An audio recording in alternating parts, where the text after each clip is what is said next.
नमस्कार दोस्तों, स्वागत है आप सभी का आपके अपने YouTube चैनल हिम रोजगार मित्रा पे। जैसे कि आप सभी को पता है कि आज जो है वो EMRS के अकाउंटेंट का पेपर था 2025 का, जो कि 13 दिसंबर 2025 को पूरे भारतवर्ष के विभिन्न विभिन्न एग्ज़ाम सेंटर्स में किया गया और जो है वो 4:30 बजे ख़त्म हुआ है। और उसी की आंसर की जो हमने आज तैयार की है विद ऑथेंटिक सोर्सेज के साथ। उम्मीद करूंगा कि ये आंसर की आपको ट्रस्टेबल लगेगी और आप इससे अपने मार्क्स जो है वो जोड़ सकते हैं। तो सबसे पहले हम कंप्यूटर सेक्शन से शुरू करेंगे और हम कंप्यूटर जो ICT के नाम से पेपर में मेंशन है, कंप्यूटर नॉलेज की आंसर की जो है हम आपसे शेयर करेंगे और उम्मीद करूंगा कि आपको ये आंसर की अच्छी लगेगी। इसी के साथ ज़्यादा समय न बर्बाद करते हुए शुरू करते हैं हिम रोजगार मित्र चैनल पे कंप्यूटर की आंसर की, जो कि EMRS अकाउंटेंट एग्ज़ाम 2025 की है।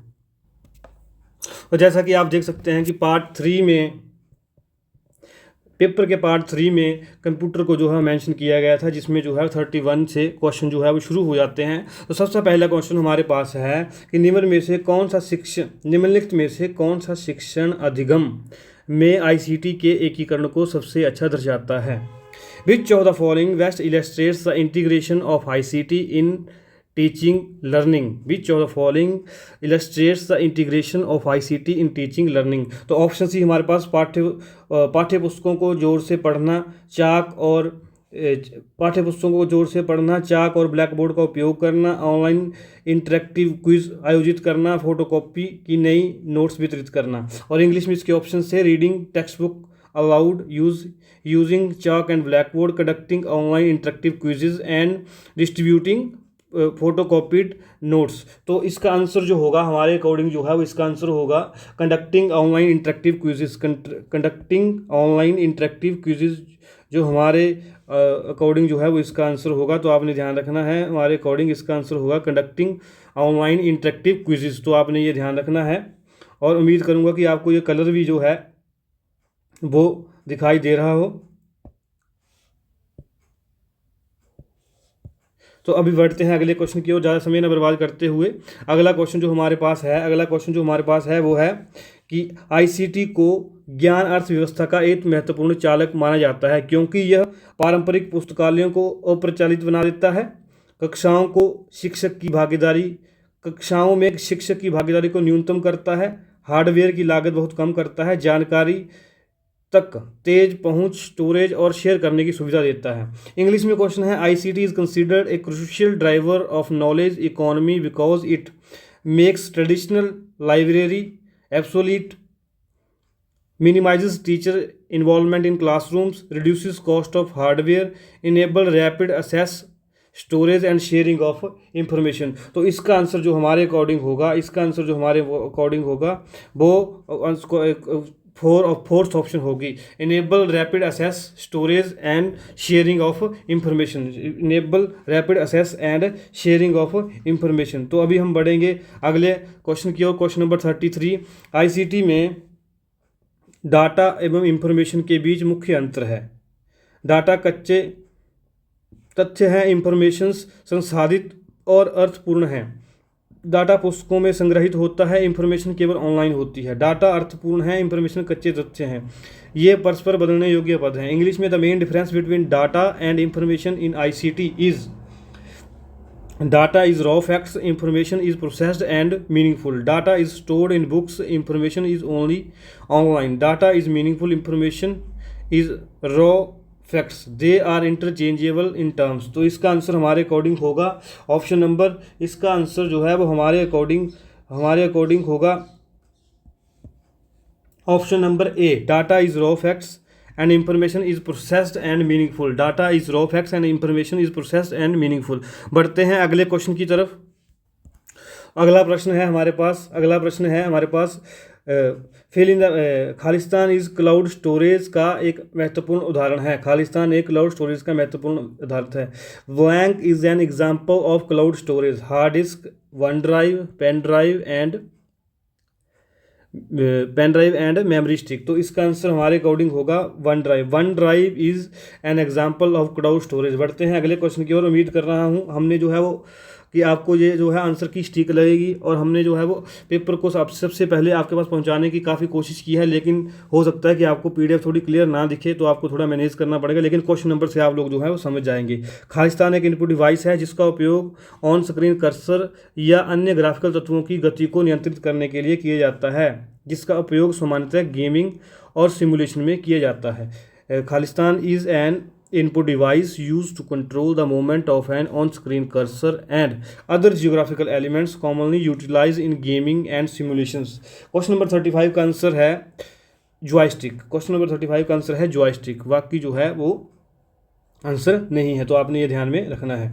अगला क्वेश्चन पढ़ेंगे 36 की ओर। 36 क्वेश्चन नंबर हमारे पास है, कंप्यूटर नेटवर्क में आईपी एड्रेस संदर्भित करता है international prototype address, international protocol address, internet prototype address, internet protocol address. तो इसका आंसर होगा option number 4। Option number 4 internet protocol address, internet protocol address.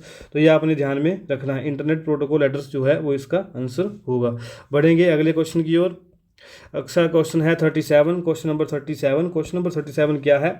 एक खालिस्तान एक डॉक्यूमेंट है जिसे सामान्यतः वेब ब्राउजर में एक्सेस किया जाता है। Web page, database, presentation slide, spreadsheet। Khalistan is an document that is commonly assessed in A web browser. तो इसका आंसर क्या होगा? इसका आंसर क्या होगा? Web page, database, presentation slide and spreadsheet. तो 37 का आंसर जो हमारे पास है वो होगा web page. Web page is a document that is commonly assessed, that is commonly accessed in a web browser। The shortcut key used to copy, shortcut key used to copy selected text in Windows. Windows में copy करने के लिए कौन सी shortcut की use की जाती है? ये आपको सब पता होगा, कंट्रोल सी यूज़ की जाती है। Option number 3 is the right answer. Question number 39 की ओर बढ़ेंगे। 39 में निम्न में से कौन सा सिस्टम सॉफ्टवेयर का एक उदाहरण है? निम्नलिखित में से कौन सा सिस्टम सॉफ्टवेयर का एक उदाहरण है? तो इसका आंसर होगा Windows operating software, Windows operating system, sorry Windows operating system is an example of system software. अगला क्वेश्चन है 40। क्वेश्चन नंबर 40 की तरफ हम बढ़ेंगे। Which of the following can we use to protect computer from the malware. निम्नलिखित में से computer को मालवेयर से बचाने के लिए कौन सा उपयोग किया जाता है? कंप्यूटर को मालवेयर से बचाने के लिए कौन सा उपयोग किया जाता है? तो ये किया जाता है फायरवॉल। तो इसका आंसर होगा फायरवॉल। तो इसका आंसर होगा फायरवॉल। अगला क्वेश्चन नंबर 41 की तरफ हम बढ़ेंगे। क्वेश्चन नंबर 41 की तरफ जब हम बढ़ेंगे तो उसमें हम पढ़ेंगे कि निम्नलिखित में से कौन सा साइबर अपराध के अंतर्गत पंजीकृत नहीं किया जाता है। काफ़ी इंपॉर्टेंट क्वेश्चन था। एग्जामिनर आपको ऐसा चकमा देने की कोशिश करता है कि नहीं लिखते हैं और बच्चे का ध्यान वहाँ नहीं जाता है, क्वेश्चन वहाँ पर आपका गलत हो जाता है। तो आपने ध्यान रखना है। किसी और की ओर से लोगों को ईमेल लिखकर पैसे मांगना, हार्डवेयर स्टोर से बिल्कुल नई और खाली हार्ड डिस्क चुराना, अनधिकृत पहुंच प्राप्त करके किसी के बैंक खाते से धनराशि स्थानांतरित करना, सोशल मीडिया के प्लेटफॉर्म पर अपमानजनक और धमकी भरे संदेश पोस्ट करना। विच of the following can not be registered under the cyber crime. तो इसका आंसर होगा option number 2। Option number 2 is stealing A brand name, stealing brand new and empty hard disk from hardware store। This is not under crime, cyber crime. अगला question है हमारे पास, internet पर किसी web page की पहचान के लिए निम्नलिखित में से किसका प्रयोग किया जाता है? वेब पेज की पहचान के लिए आप सभी को पता होता है यूआरएल का प्रयोग किया जाता है, यूआरएल का प्रयोग किया जाता है। बढ़ेंगे 43rd क्वेश्चन की ओर। निम्नलिखित में से कौन सा एक एप्लीकेशन सॉफ्टवेयर है? निम्नलिखित में से कौन सा एक एप्लीकेशन सॉफ्टवेयर है? That is MS power point. इसका आंसर MS पावर पॉइंट होगा, MS पावर पॉइंट होगा। यह आपने ध्यान में रखना है। क्वेश्चन नंबर 44 है, नवीनतम संस्करण के MS वर्ड के दस्तावेजों का डिफ़ॉल्ट फाइल एक्सटेंशन कौन सा है?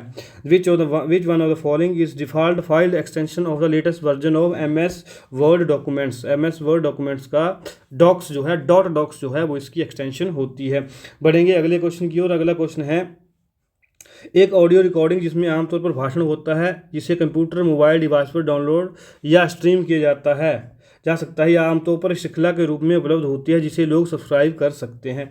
An audio recording typically featuring speech that may be downloaded or streamed on a computer or mobile device, generally available as a series to which people can subscribe to, that is called podcast। Podcast इसका सही answer होगा। बढ़ेंगे 46 question की ओर। निम्नलिखित में से कौन सा एक इनपुट डिवाइस है? काफ़ी आसान क्वेश्चन था ये, काफ़ी आसान क्वेश्चन था ये। इनपुट डिवाइस कौन सा है? Barcode reader, plotter, speaker, LED screen. तो इसका आंसर होगा बारकोड रीडर, ये आपने ध्यान में रखना है, इनपुट डिवाइस है। क्वेश्चन नंबर 47 की ओर बढ़ेंगे। कंप्यूटर नेटवर्क के संदर्भ में HTTP के संक्षिप्त नाम में एच का मतलब क्या है? एच का मतलब होता है हाइपर। एच का मतलब होता है हाइपर, ये आपने ध्यान रखना है। HTTP की फुल फॉर्म होती है hyper text transfer protocol. Hyper text transfer protocol जो है वो इसकी फुल फॉर्म होती है। अगला क्वेश्चन की ओर बढ़ेंगे। अगला क्वेश्चन है हमारे पास, विच ऑफ द फॉलोइंग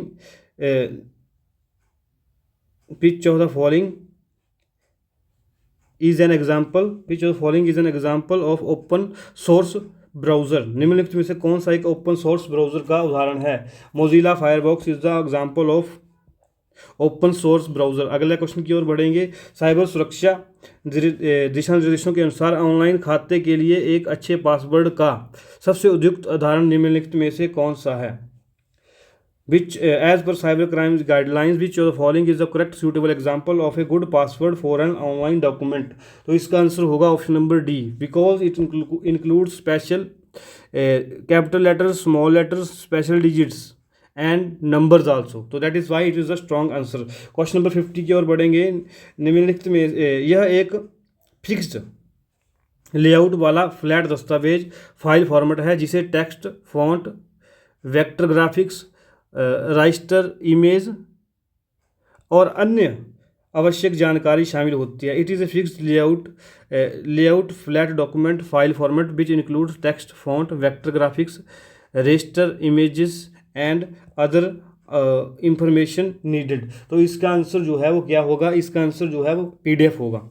इस आंसर इज PDF। तो दोस्तों यहाँ तक जो थे वो हमारे पास कंप्यूटर के क्वेश्चन से, जो 20 क्वेश्चन थे टोटल, हमने जो है वो आपके साथ 20 में डिस्कस किया है। आप हमें कमेंट्स में बताएंगे कि आपके जो है वो ICT सेक्शन से कितने क्वेश्चंस जो हैं वो ठीक हो रहे हैं और कितने गलत हो रहे हैं। उम्मीद कर रहा हूं कि आपको ये डिस्कशन काफ़ी पसंद आया होगा। तो इसी के साथ जो है वो अगले सेक्शंस का हमारे पास ऑथेंटिक आंसर जानने के लिए आप हिम रोजगार मित्र चैनल को सब्सक्राइब कर सकते हैं और पेपर की PDF हमारे टेलीग्राम चैनल पे मिल जाएगी। जॉब की तैयारी जिम्मेदारी हमारी। जल्दी ही मिलेंगे अगले सेक्शन की आंसर की के साथ। तब तक नमस्कार।